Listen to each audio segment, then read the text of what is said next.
Now, how many of you are teaching children who are coming from very adverse circumstances besides me? Who is it?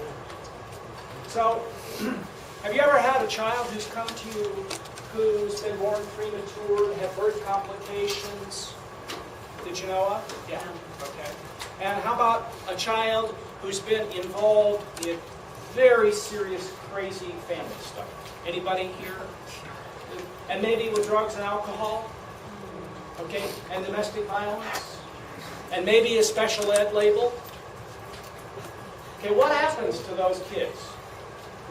What happens to those kids?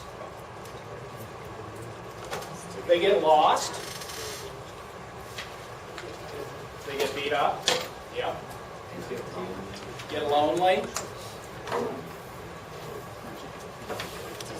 They fall through the cracks. They fall through the cracks, dismissed, etc. They search for attention. They search for attention. Well, I'm that child. Okay. All right?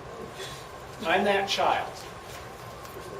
I'm diagnosed as extremely mentally retarded in the Phoenix school system in first grade. I carry Down syndrome genetic markers across my palm here, which is simian crease. I have a pointed ear. I was born premature. My parents were crazy. But Mrs. Lee, my first grade teacher, didn't know quite what to do with it. So she made me teacher's pet, essentially her aide. And I taught the Down syndrome kids.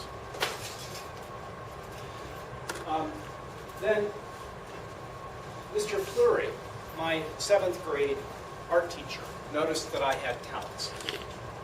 And he let me have my own art exhibit in the local department store. And my picture was in the newspaper. My parents were in the newspaper the same day, but not in the same section. What section might they have been in?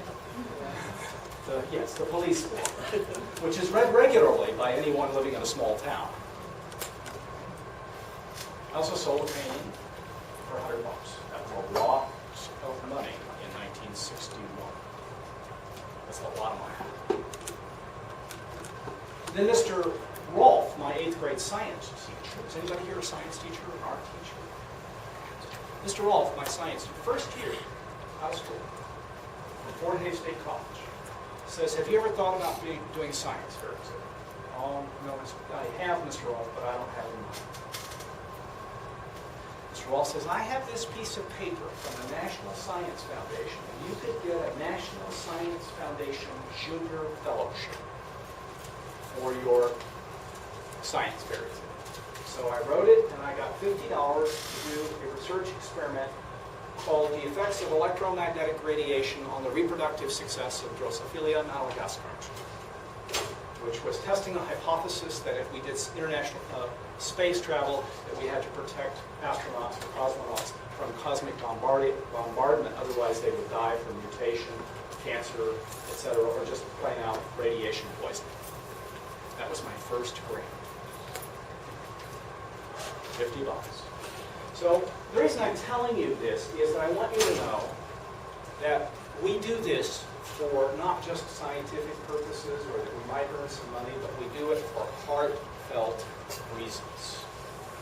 Because we want to see more children succeed in the world. My personal vision is that every child in America will have an opportunity to succeed to the maximum